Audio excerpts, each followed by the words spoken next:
Hey guys, welcome back to Grafting Dragon Fruit. It's Richard, and in my previous video of this series, I showed you guys how to pollinate dragon fruit. So I've been showing you guys with my variety here, White Sapphire. So you guys have been following along. This variety is actually self-fertile, so I was able to use its own pollen to pollinate it. So if you guys have a self-fertile variety, you can use its own pollen to pollinate and your dragon fruit will set into a fruit.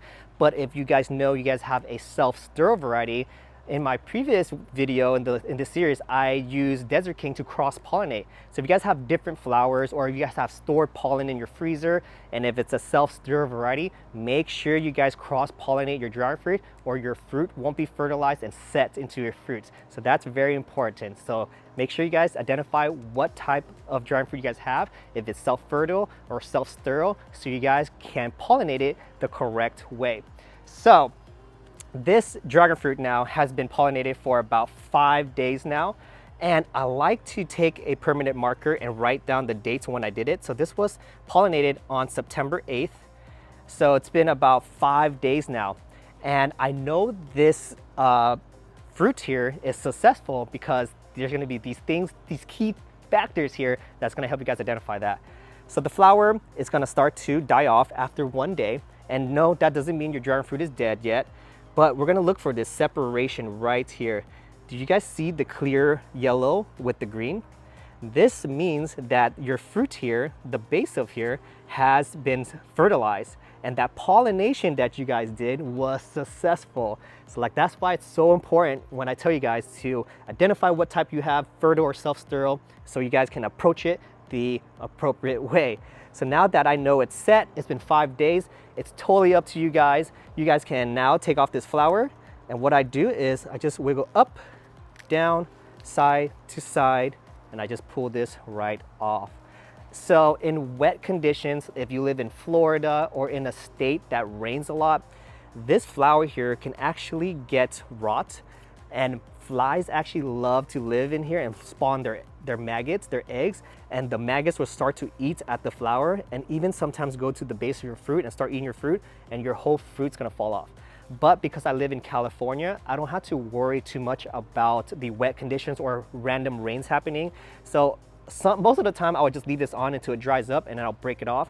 But if you are in a state that has rain, like the Philippines, Hawaii, Florida, make sure you guys remove this after about 5 to 7 days so you don't have to have that insect problem spawning in here, eating at all of this flower, and eventually once they run out of flower, they're gonna start eating at your fruit. So this is what the stage looks like at 5 days. So once it's successful, you're gonna have a fruit looks like this, that clear of separation from yellow to green, and the flower should break off nicely. And if you try to wiggle this fruit on the branch, it won't give any wiggle. So that's how you know it's set. If it's not, this here will start to get really soft and there will be give on it, and it'll be kind of squishy, and if you wiggle it, it will wiggle, and in about 10 days it completely turns yellow and it's gonna abort itself. So that's where we're at now, guys. So that's the freshly pollinated dragon fruit after 5 days. This is what they look like after 20 to 24 days. We were at the midway point here. So during the season, I've already pollinated most of the fruits here, and they've all set successfully because it's self-fertile, so it's super easy to get these fruits to set. And now we are at the halfway point. This one here is about 24 days in after pollination. I count the days of when the flower opens and I pollinate it. That's why I like to use a Sharpie, and I'll write the dates on all of these dragon fruits to know when I pollinate it, and it gives me a good time, because you're gonna have so many fruits, you're gonna forget when you pollinate. So this gives you a good timeline of when you pollinate, and then gives you a really good timeline when to harvest. So this is about halfway point. Now, let me show you guys what it looks like when it gets closer to being harvested. So we're gonna go over to my variety, Purple Haze. This one has been ripening for about 45, 46 days now. And this is what you're going to see when it's fully almost ready. So here, the fruits is wiggling a lot, it's give and give.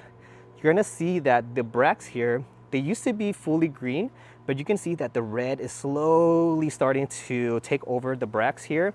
And even some of the fins is starting to, dry out and get, a little, looks like it's dying, but that just means that your dragon fruit is starting to ripen a lot. Some other key factors to tell when they're not ready is my voodoo child right here. Sometimes the dragon fruit will turn red, and at this point it is not ready yet, you guys.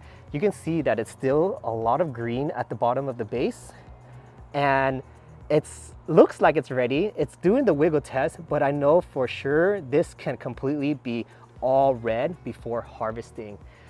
So this is where being patient is your best friend, and you guys are gonna have to start locking yourself down and hold yourself from harvesting your dragon fruit, because I know it starts to look like this and you're like, hey, my dragon fruit's ready, it's ripe, it's ready to harvest, but no. So this is something I tell people all the time.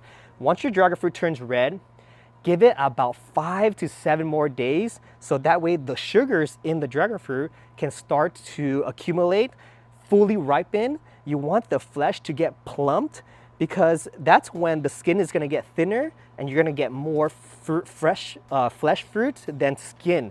So that's how you can tell. And once it passes all those tests, the wiggle tests, it's been about 40 to 45 days. Some ripens a little earlier in different climates, but for me, I've noticed a 35, 40 to 45 days is a good time for certain varieties. And the wiggle test is good. And I look for wrinkles. So if you guys look up here, it hasn't wrinkled yet, and I know it hasn't reached its full capacity of plump yet. So I'll look for wrinkles. There's no wrinkles yet. And I'll look at the bottom of the fruit. There is no wrinkles at the bottom, so you know that there's more stretching that it needs to do, and it can be even bigger. So if you guys just be patient, wait up, and let the fruit do its thing, then you guys are gonna be rewarded with the best tasting dragon fruit ever. Okay guys, so this concludes the series of how to grow dragon fruit from cutting to fruit. I hope you guys have been following along this journey, and I hope you guys have gone to the point where you have fruits now. I think I've covered everything you need to know to grow dragon fruit from cutting to fruit. And if you guys really thought this was helpful and you've had success, please tell me all about it in the comments. And make sure you guys hit that like button, because it just tells me you guys that are watching my content, and it motivates me to create more. And if you guys haven't already subscribed to the channel, make sure you hit that subscribe button, so that way you guys won't miss a single thing. And I'll see you guys in the next episode of Grafting Dragon Fruit. Have a wonderful day. Bye now.